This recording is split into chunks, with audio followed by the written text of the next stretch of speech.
Bonsoir à toutes et tous, bienvenue à la Maison de la Poésie et meilleurs vœux également. Bonsoir à vous Corinne Aguzou, on est très heureuse de vous accueillir à l'occasion de la reparution aux éditions Tristram de la Révolution par les femmes. 19 ans, je crois, c'est ça, oui. Après la première publication chez le même éditeur. Vous avez ensuite fait paraître 2 autres romans, toujours chez Tristram, Printemps en 2008 et Les rêves de l'histoire en 2011. Alors, contrairement à ce que son titre pourrait laisser entendre, La Révolution par les femmes n'est pas un essai, mais bel et bien une fiction. D'ailleurs, pas complètement simple à résumer, puisque sur le mode de la comédie, de l'utopie peut-être, vous faites le récit d'une révolte collective de plusieurs femmes dans un immeuble appelé le Blocos, siège de l'association des femmes. Alors ces femmes, elles s'appellent Angèle, Barbara, Mira, Mariette, Suzanne ou encore Marouchka. Et elles ont toutes souffert dans des registres différents. Par exemple, Angèle est malade, elle est en rémission d'un cancer.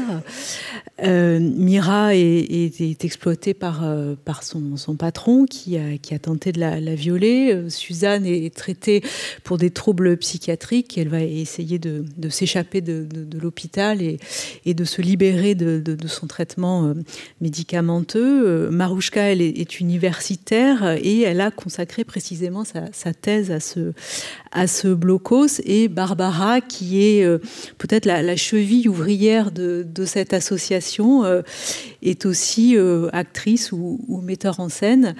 Il y a également des hommes dans ce livre. Alors, il y a d'un côté les ennemis en fait de ces femmes, je ne sais pas comment on pourrait les appeler, des virilistes, des masculinistes, on dirait peut-être aujourd'hui. Oui, c'est-à-dire, ou alors, je vais d'abord dire bonjour à tout le monde, et bonjour, et merci. On pourrait aussi dire que ce sont des rouages dans un système d'oppression, et que donc ils sont là à des postes clés de pouvoir toujours, que ce soit le pouvoir d'un gardien ou que ce soit celui d'un docteur psychiatre qui vise à éteindre les révoltes en fait. Donc oui, ce sont plutôt des rouages et des gens qui n'ont pas une réelle implication dans le monde, en fait, qui ont plutôt la pensée de faire leur boulot et puis basta, quoi.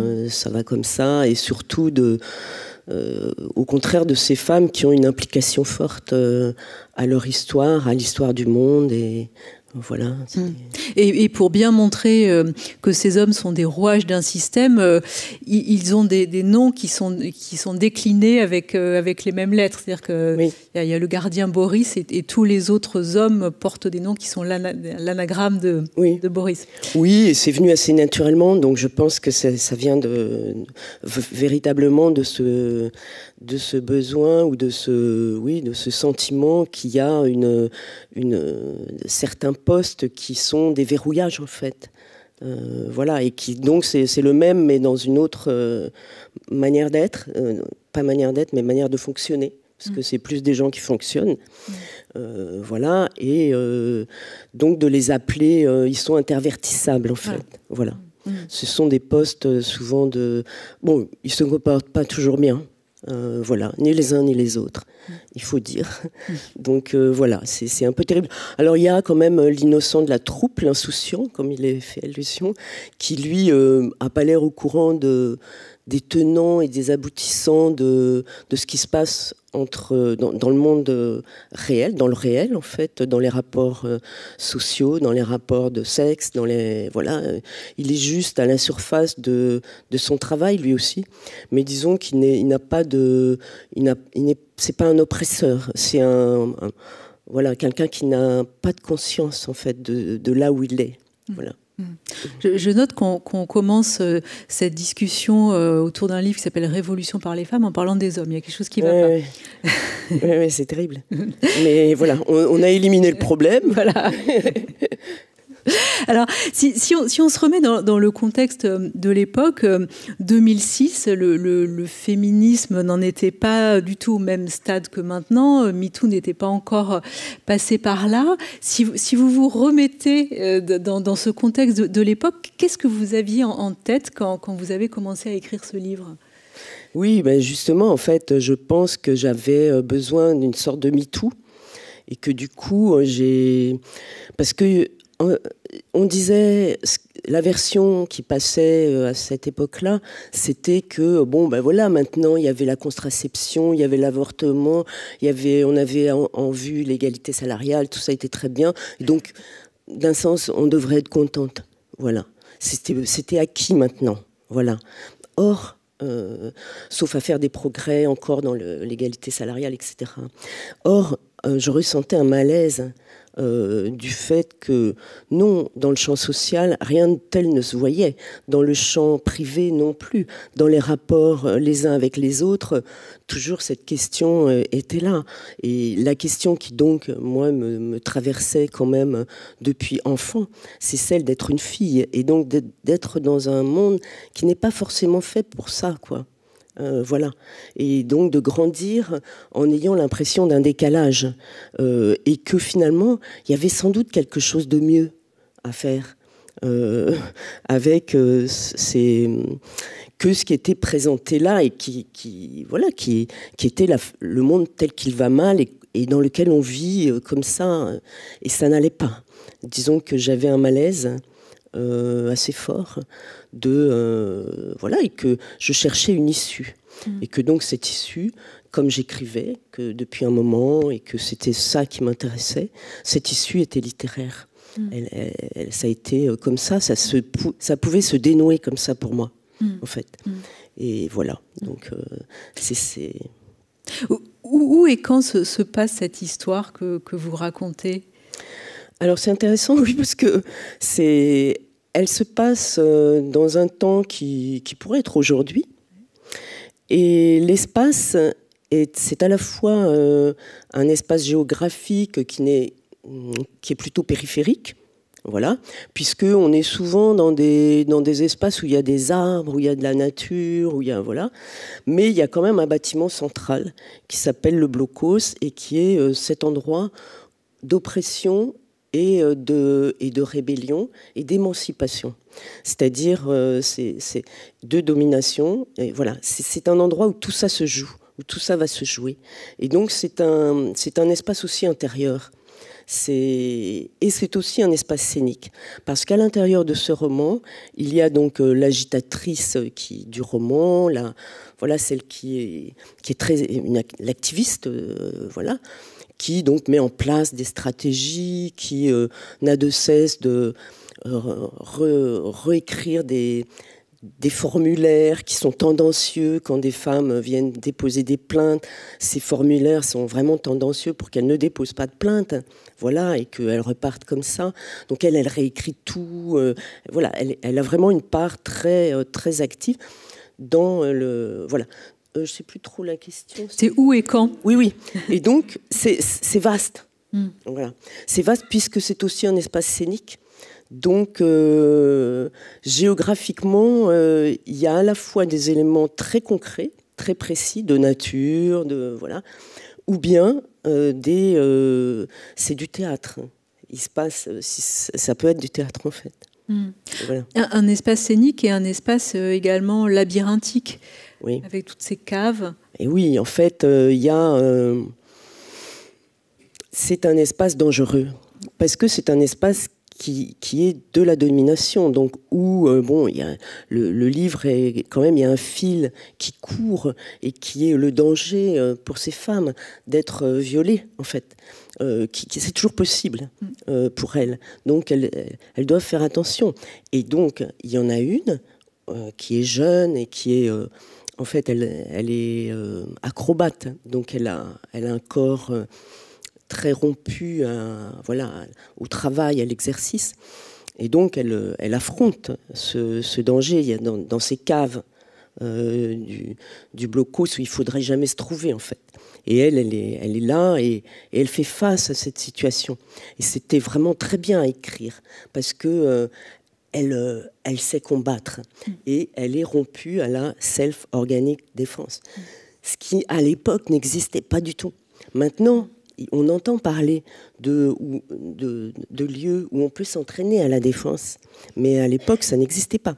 Donc elle, c'était un personnage qui était plus jeune que moi, vraiment, et qui me faisait que j'étais contente de rencontrer.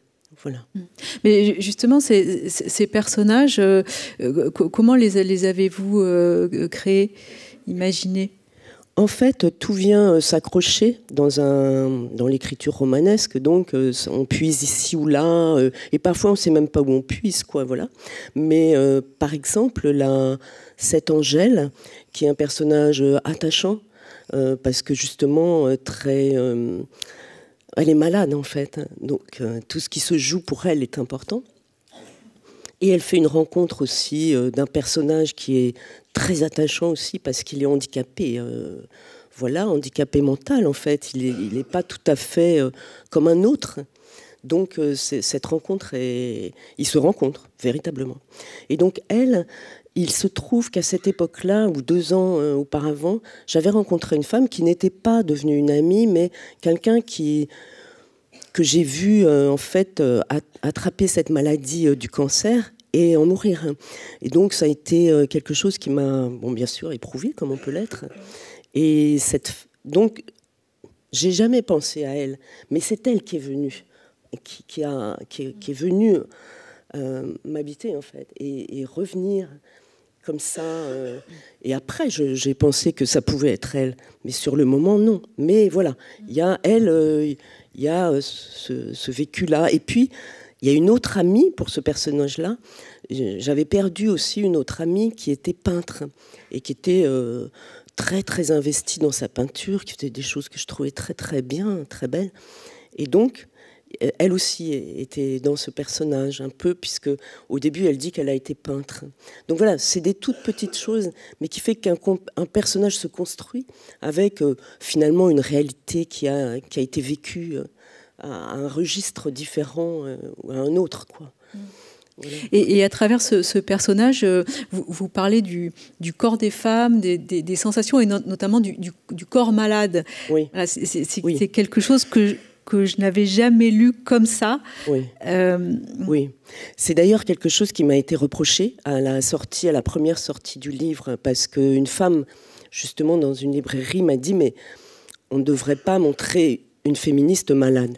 Voilà.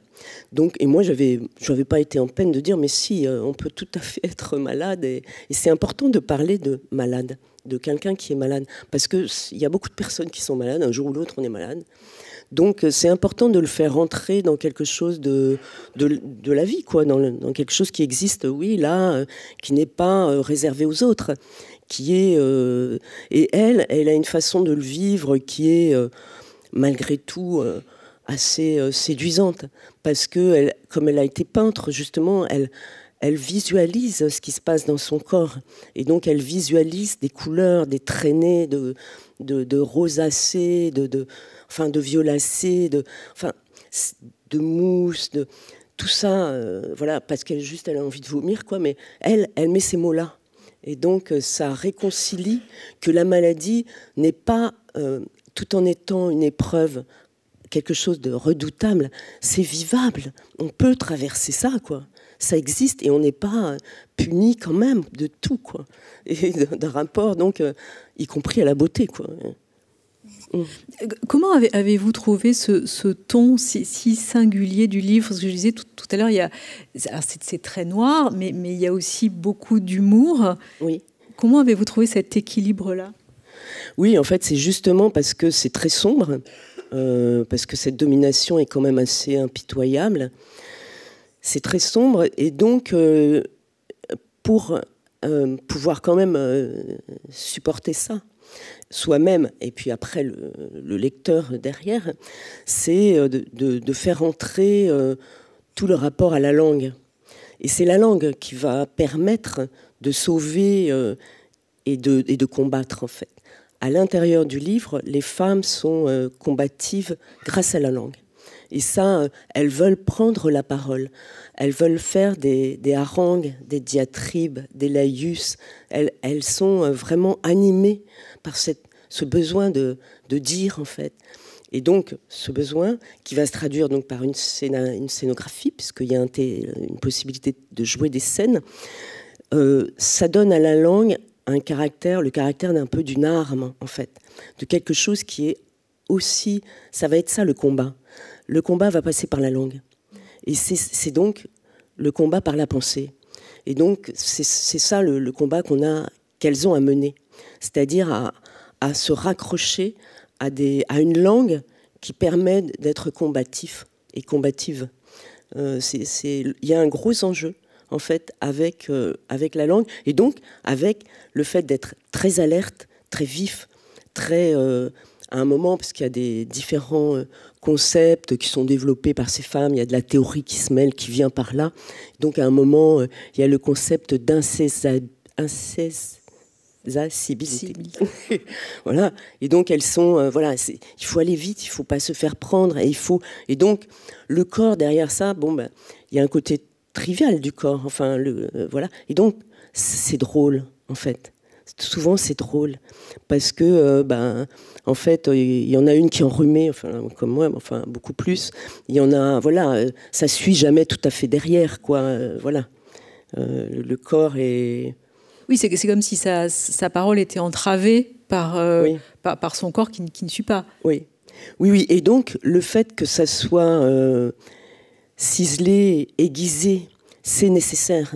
C'est parce que c'est un combat, en fait. Et donc, la langue est comme ça. Elle permet d'être vif et alerte et d'être drôle aussi.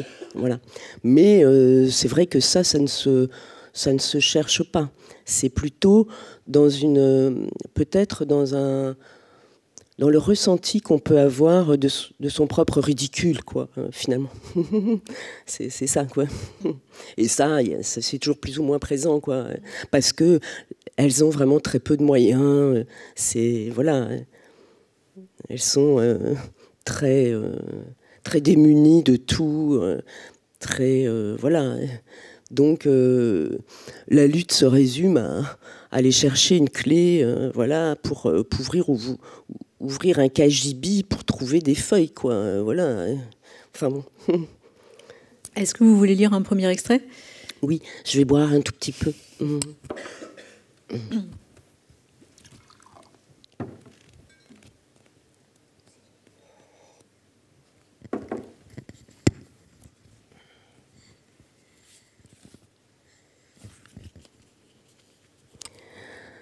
Barbara commençait à s'inquiéter de tout.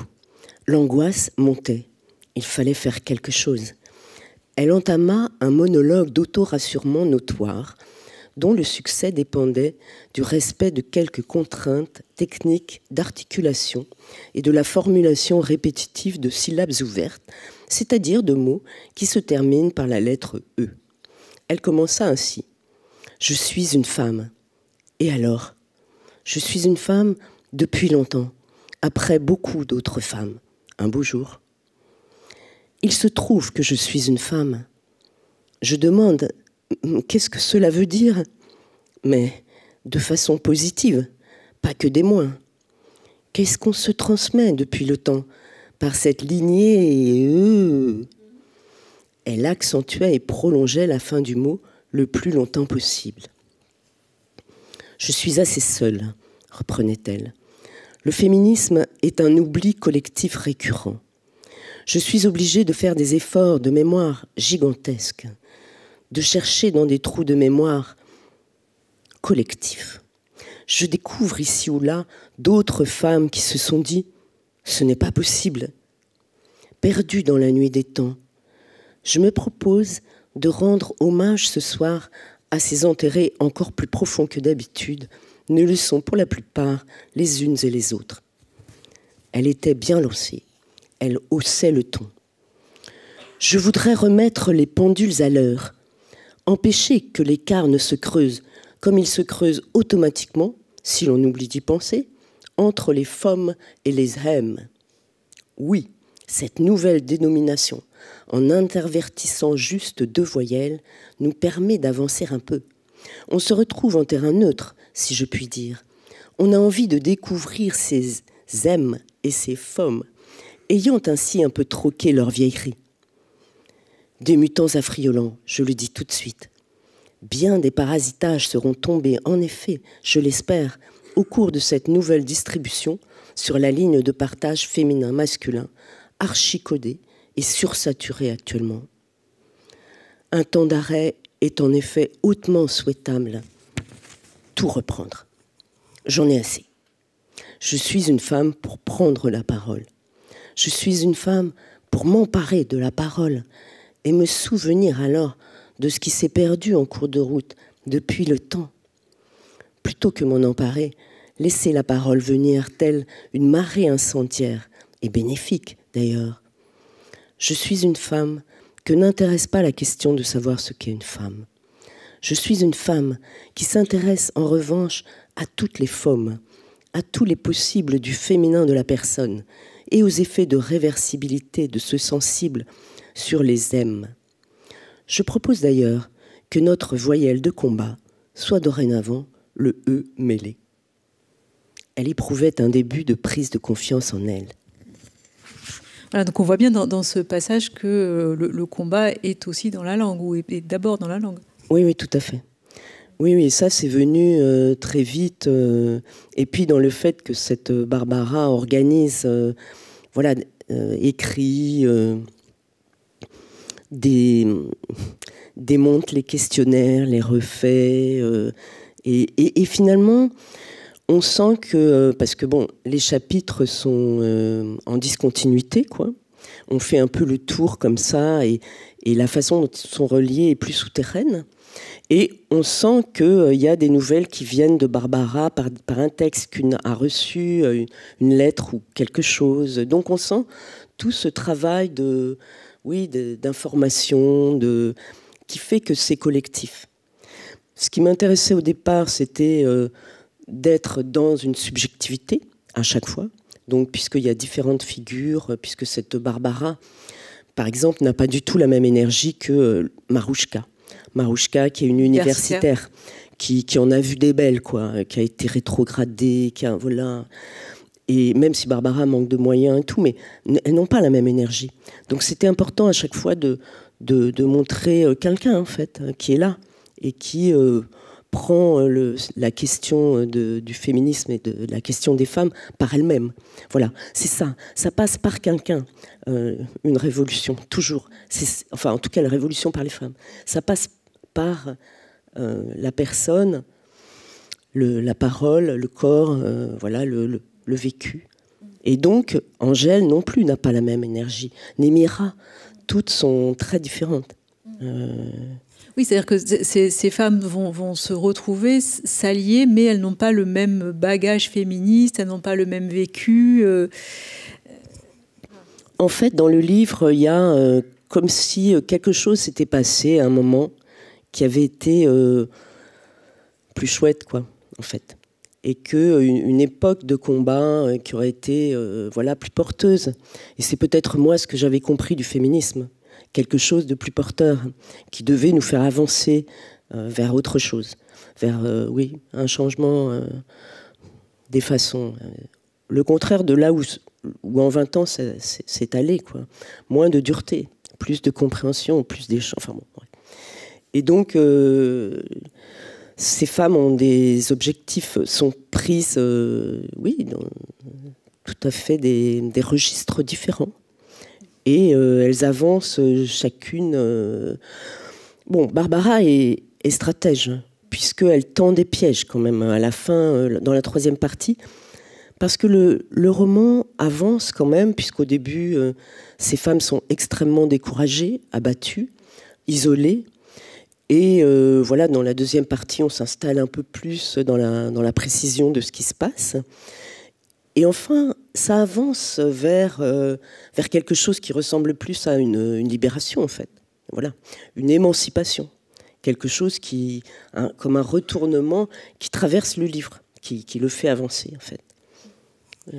Quelle est votre propre expérience du féminisme? Est-ce que vous avez milité? Non, justement. Non, j'ai pas milité et je pense que voilà, j'ai pas voulu écrire une histoire du féminisme. Bon, j'ai eu Michel Perrault puisque j'ai fait des études d'histoire, donc j'ai écrit quelque chose sur qui croisait les femmes et les ouvrières en fait. Donc je m'intéressais à l'histoire et aux femmes. J'ai fait des études et mon mémoire portait là-dessus.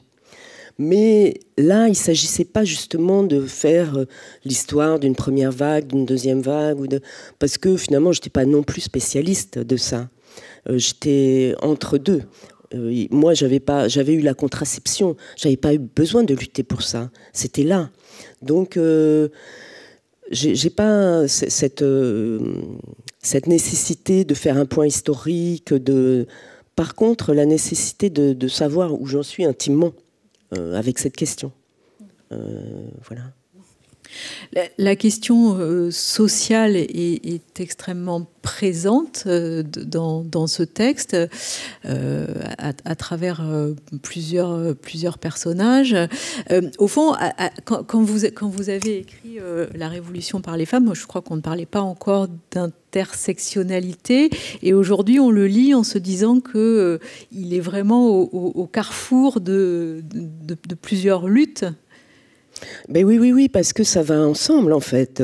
Comme il est question de domination, d'emprise, on voit bien que les femmes sont privilégiées pour ça, puisqu'elles sont subordonnées très souvent, l'accès n'est pas le même, etc., aux postes de pouvoir et tout ça. Mais c'est tout un système qui fonctionne sur la domination. Voilà, c'est le système social qui est que, ben oui, quand on a un employeur, on n'a rien à dire, hein, sinon on va se faire virer. Et c'est ce qui se passe à l'une d'entre elles. Où là, justement, c'est ça qui est intéressant dans le féminisme, c'est qu'il croise la question sociale et la question du corps féminin, qui est aussi, envisagée d'un point de vue intime par un employeur, voilà, comme s'il lui appartenait aussi ce corps-là, d'une certaine façon, comme on voit toutes ces affaires qui sortent aujourd'hui. Et à l'époque, bon, non, il n'y avait pas d'affaires comme ça. Enfin, on pouvait s'en douter quand même, vu son expérience, et puis, voilà, on n'est pas bête non plus, voilà. Mais donc, effectivement, la question d'être dominée, disons sexuellement, de par son sexe, croise la question sociale, puisque on est aussi plus dominé socialement quand on est des femmes. Les salaires sont encore moindres, les postes, l'accès aux postes très intéressant, voilà, ça va pas de soi, etc.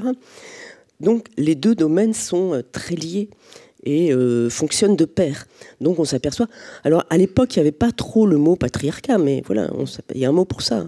C'est ça, je crois, qui désigne ce rapport de domination, d'exploitation de l'autre, en fait. Et l'un de vos personnages parle du sous-monde. Oui. Et ça, voilà, c'est une expérience qu'on peut faire quand on est dominé, quand on est une femme et quand on est dominé. Oui, elle met... Alors c'est cette fameuse universitaire, hein, mais d'autres en parlent aussi du sous-monde, parce que j'avais cette perception, parce que je voyais bien que tout le monde ne voit pas pareil, et quand on a à souffrir de certaines choses, c'est pas très facile de le transmettre, en fait, et d'être compris et d'être reçu. C'est même tellement chacun voit par son angle, c'est très difficile, parce qu'il y a aussi une pensée voilà, qui ne fait pas volontiers, ne sait pas volontiers s'arrêter sur les cas difficiles, les cas où ça fait peine, quoi. Voilà. Donc on passe vite et on ne veut pas voir ça. Mais donc ceux qui n'ont pas été agressés ou qui ne sont pas socialement en bas, qui vivent pas dans la précarité, qui vivent pas dans la peur, parce qu'il y a aussi la question des migrants qui traversent ce livre. On voit ces femmes qui traversent des espaces, voilà, avec leurs sacs, et qui sont pourchassés finalement. Voilà, donc pour prendre conscience de ce monde-là, d'une certaine façon, soit on en fait partie, voilà, soit il faut que par une circonstance ou un effort de pensée ou une aventure personnelle ou un itinéraire personnel, on soit interpellé par ça, quoi. Et dans le livre, les alliés de ces femmes sont en effet un migrant Oui. et un garçon trisomique. Oui. Voilà, donc là encore. Alors, son statut, c'est toujours pareil. Dès qu'on touche à la notion de handicap, etc., je reste assez flou sur son handicap, qui varie un petit peu selon la personne qui le voit ou quoi. Mais effectivement, il a un handicap sérieux. Et il s'avère que lui aussi, grâce à cette rencontre avec Angèle et Barbara, qui sont dans un processus qui cherchent des alliés, de toute façon, voilà, et qui sont dans un processus d'émancipation, elles vont le faire advenir lui aussi. Voilà. Et ça, moi, j'étais contente quand lui, il arrive à se libérer, à trouver une parole à lui, à pouvoir s'exprimer, parce qu'il est bègue. Ouais. Il n'arrive pas à parler, en fait. Il est trop très, très émotif. Il a beaucoup de détresse, en fait. Donc, voilà. Et quand il le fait... à peu près, alors c'est tout un chapitre avec Barbara qui l'entraîne à parler et elle lui dit toujours un jour tu le diras ton texte, Hamzat devant des gens et tout. Enfin. Mais là encore c'est un personnage qui a un regard très, très étonnant sur le monde, avec une dimension de jeu, J-E-U. Oui, voilà, c'est ça. Oui, parce que c'est ça que j'aimais bien faire avec eux, ces deux-là. Ces scènes-là, elles étaient toujours pour moi chouettes à faire, quoi, parce que justement, ils se retrouvent dans un... Lui, il est toujours question d'avoir beaucoup de plaisir dans ce qu'il fait, en fait, et de se retrouver par là, par ce qu'il sent, parce que c'est un être qui est peu articulé socialement, en fait, et qui est beaucoup dans une sensation, dans la perception. Et donc, très souvent, par exemple, il y a une scène où il va être agressé, lui aussi, il perçoit pas tout à fait ça comme ça, quoi. Il descend dans son corps, il a une perception de son corps particulière, mais ce que j'ai bien aimé faire avec lui, ça s'est fait comme ça, c'est qu'il a une perception du corps en relation avec les arbres, le ciel, la terre, le cosmos, en fait. Il est vraiment dans l'univers, un peu. Il a cette largeur d'être, un corps très, très perceptif, que les gens plus normaux, entre guillemets, ne sont pas habitués à envisager. Et d'ailleurs, il dit souvent... que les gens normaux, je ne sais pas s'il le dit comme ça, je ne me souviens plus, mais ont peur des gestes parfois, parce qu'il fait des gestes, il est très dans une gestuelle. Enfin bon, c'est tout un personnage qui, avec Angèle aussi, qui est malade, ils font sentir des choses qu'on ne peut pas tout à fait sentir si on est dans un corps beaucoup plus, qui marche mieux, puis dans une pensée qui marche mieux, voilà. Donc, ce qui est intéressant, c'est de faire émerger, face à un discours très normé, très dominant, de faire émerger des identités complètement autres, qui sont divisées, qui sont contradictoires, mais qui sont fortes. Qui sont fortes par rapport à ce qu'elles ressentent. Donc, par rapport aux vivants, en fait. Elles sont très vivantes, ces personnalités-là, et très, très présentes, donc très impliquées dans ce qui se passe, dans ce qui se passe au moment. Elles sont très impliquées. Oui, c'est ce que j'allais vous dire, la question de la normalité ou de la privative normalité traverse le livre. Je pense aussi au personnage de Suzanne, cette femme qui est en hôpital psychiatrique et qui va, là encore, se libérer, s'émanciper, arrêter son traitement médicamenteux. Oui, mais ça aussi, c'est vraiment... parce qu'au début... quand j'ai écrit le premier chapitre avec Suzanne, beaucoup de personnes m'ont dit, oh, mais dis donc, la pauvre, enfin, c'est lourd et tout. Puis moi, je l'avais vu quand même d'un point de vue assez burlesque. Oui. Voilà, donc je ne trouvais pas que c'était si terrible, mais ça l'est quand même. Mais en même temps, tel que c'est traité, elle dit qu'elle accepte d'être demeurée pour elle-même. Pour les autres, non, c'est une autre affaire. Mais donc, elle est bien consciente, elle n'est pas si... voilà, et puis, bon, au début, c'est vrai qu'elle est dans le potage, quoi. On ne peut pas le nier, quoi. Mais oui, comme on est, quand on ne sait pas que faire, quand on est confronté à une idée que normalement on est libéré, puis finalement on ne l'est pas. Donc quelque chose s'est passé, mais je ne sais plus quoi, en fait. Et à chaque fois, c'est une langue, en fait. C'est une langue différente. Oui, selon le personnage. Selon le personnage. Oui. Ben oui. Oui, donc il y a cette alternance de langues.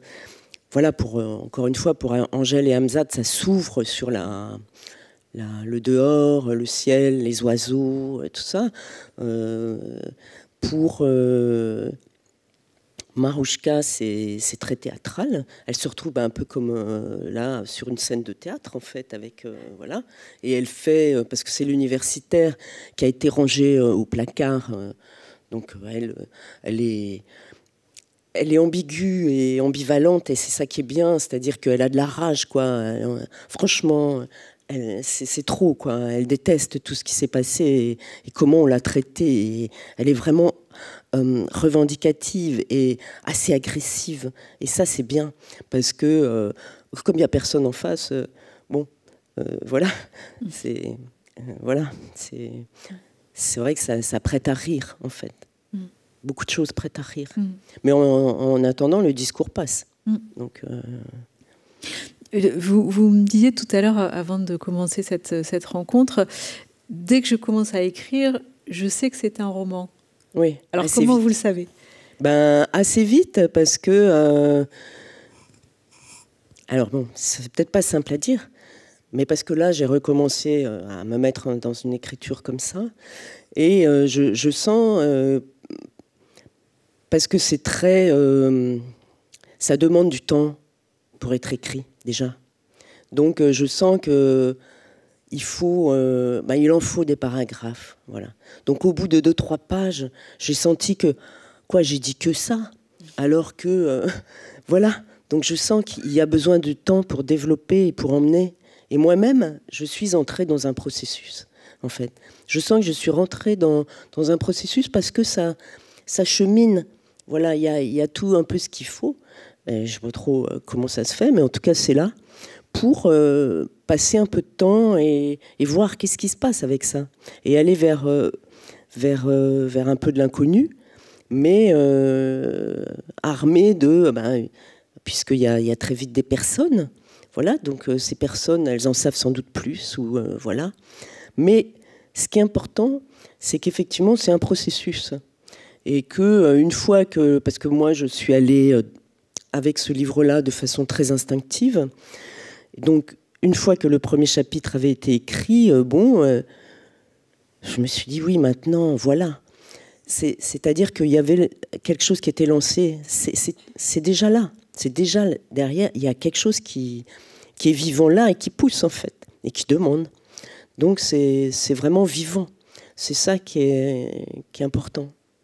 Dans l'écriture, en fait, je sais pas si j'ai répondu. Vous avez beaucoup écrit avant de publier ce premier texte ? Oui. J'ai écrit des manuscrits que j'ai envoyés qui ont été refusés. Puis j'ai eu des encouragements parce que je l'avais envoyé à un écrivain que j'aimais beaucoup à l'époque. Voilà, qui m'avait encouragé. Mais c'était déjà ce que j'envoyais à l'époque.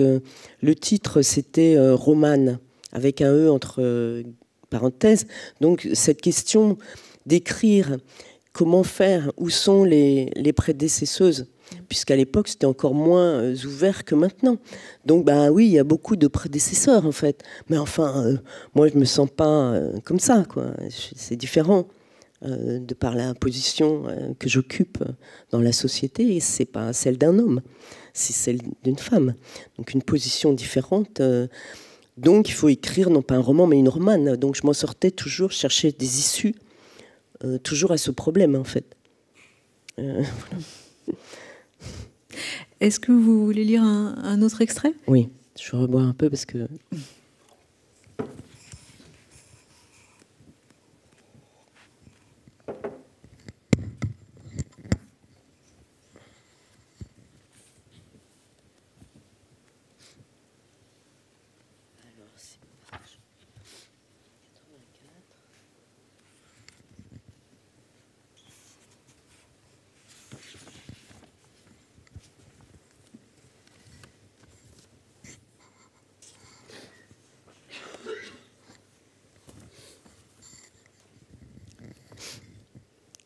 C'est moi qui l'ai entraînée, annonça-t-elle, tandis qu'elle entendait enfin quelque chose d'audible. Il y a eu quelque part, un jour, quelque chose de mieux que tout ce que tu as jamais vécu. C'est vrai, affirmait sa voix intérieure. Reprends une foule de désirs abandonnés depuis longtemps, soi-disant idiots. Rejoins le blocos. Pense-y. Tu y penses. Tu comprends que tu n'es pas affolée. Tu n'es pas folle. Tu es juste folichonne si tu veux absolument évoquer les problèmes psychologiques qui t'ont valu tant d'années d'enfermement. Ce ne sont pas des vrais problèmes. On te les a mis dans la tête. Il y a des méthodes pour ça. On t'a matraqué le cerveau. Tu n'es pas la petite Zarine de ton père. Oublie ton choc initial. Oublie ta fracture sexiste.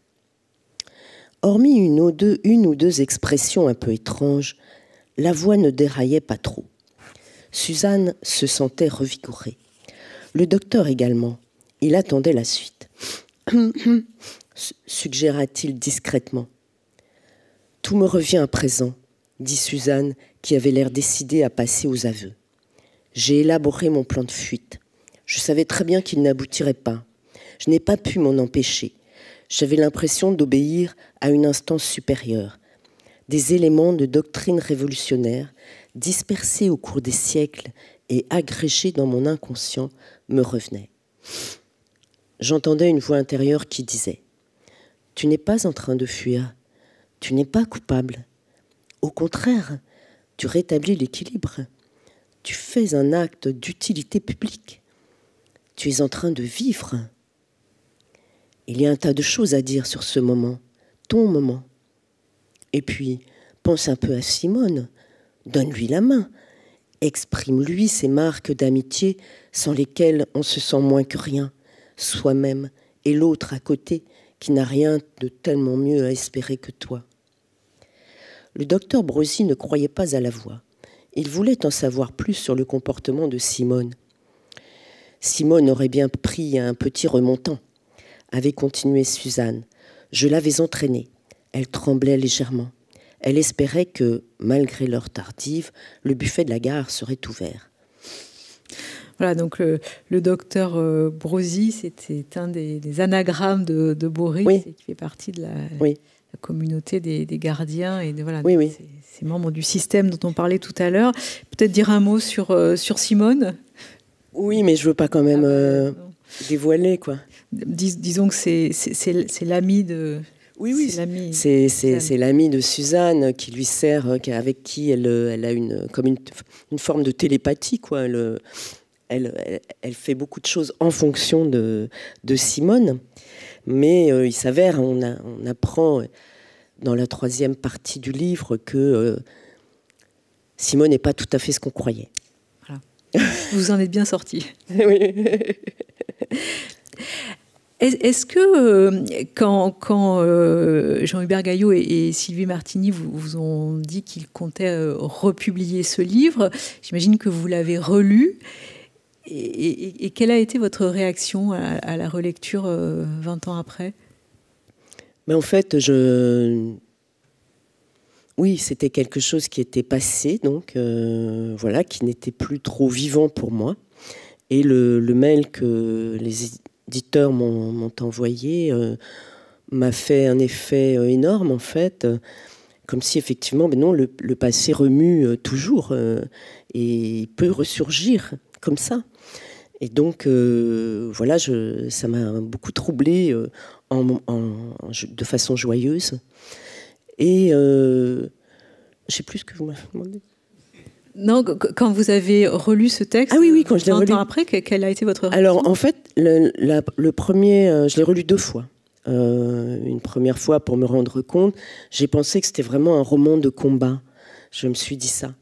Et puis, la deuxième fois, je suis allée plus dedans, m'attardant plus, voilà, profitant plus, parce que la première lecture avait été un peu anxieuse, je pense. Voilà. Donc là, non, franchement, j'ai été gagnée par l'énergie combative, en fait, qu'il y a dedans. Et qui m'a fait du bien, quoi. Voilà. Tout bêtement, comme n'importe quel lecteur peut trouver à n'importe quel livre quelque chose de... Voilà, là, je me suis dit, oh oui, c'est vrai, ça vaut le coup de se bouger. Enfin, voilà. Oui, mais c'est un livre qui fait du bien, mais pas au sens où il console, où il réconforte. C'est plutôt un livre qui aiguillonne, en fait. Oui, c'est une plongée, en fait. C'est une traversée. C'est une plongée, c'est pas Voilà, c'est une plongée dans un univers, dans l'univers de l'oppression et de la domination, qui est souvent donc le sous-monde qu'on ne voit pas. Et c'est donc pas spécialement facile de faire cette plongée ou de se plonger là-dedans. Parce que, bah oui, comme elles le disent à plusieurs reprises, je crois, c'est pas très marrant, quoi. Enfin, voilà, tout simplement. C'est pas gratifiant, mais enfin, au bout du compte, oui, c'est ça qui permet de se retrouver une énergie combative et de sauver quelque chose de soi. De sauver quelque chose qui est abîmé, en fait, sans qu'on veuille forcément le voir, puisque on vit dans une société assez abîmée. Donc elle nous abîme, voilà. Et c'est ça qui était... En fait, dans la première réception du livre, c'est ça que je sentais, c'est que mais elles sont abattues.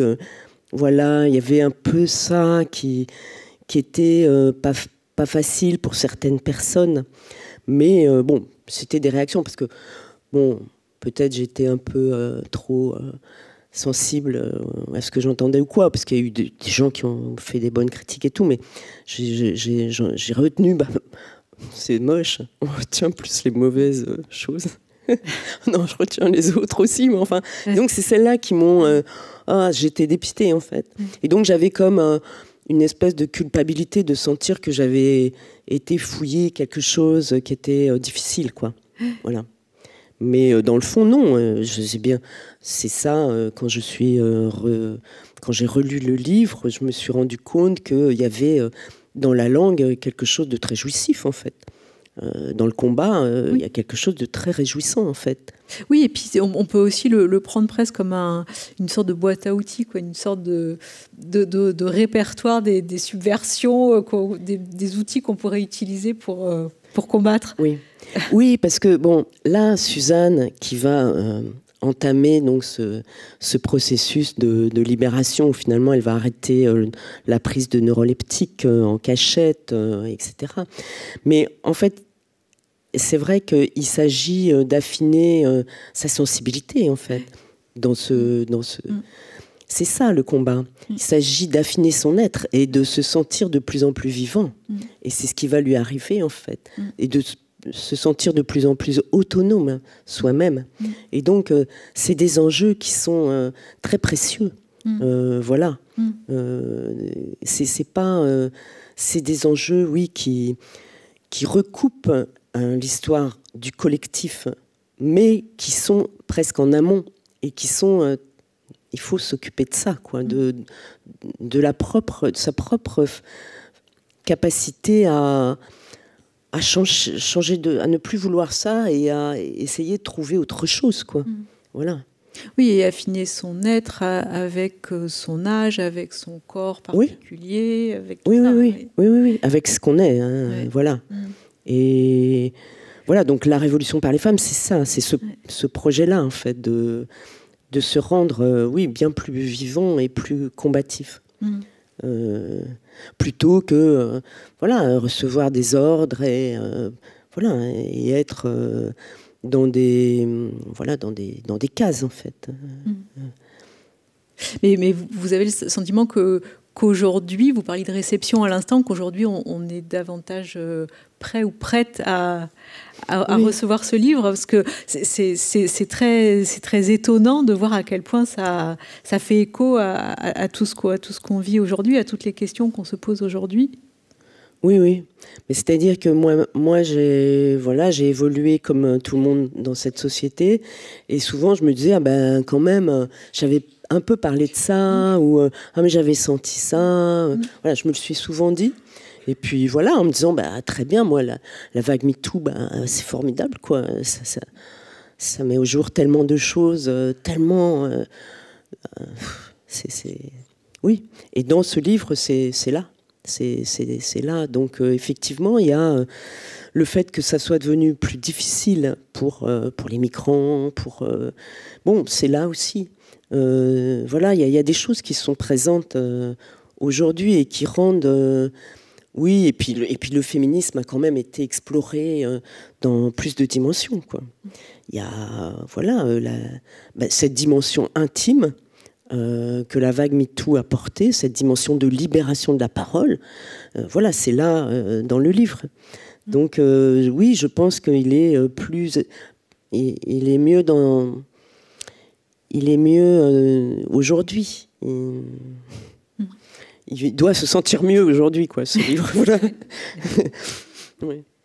Et cette republication vous a aiguillonné pour reprendre l'écriture, même si vous n'avez jamais arrêté. Mais... J'ai jamais arrêté, mais l'écriture d'un roman, oui. Oui, ça m'a fait cet effet incroyable, en fait. En fait, c'est comme si j'avais, je sais pas... parce que ce livre-là, ça a été une question tellement forte pour moi que, voilà, après, j'en ai écrit 2 autres qui ont été aussi publiés aux éditions Tristram. Mais l'expérience de celui-là est unique, voilà, en force pour moi. Même si les autres aussi. Mais ce sont des façons de faire après celui-là. Et là, aujourd'hui, c'est comme si j'en reprenais un, quoi. Je sens comme ça. Mais bon, voilà. Il me faut du temps et voilà. Donc... Merci. Oui. Merci à vous. Guizou. Merci beaucoup. Merci.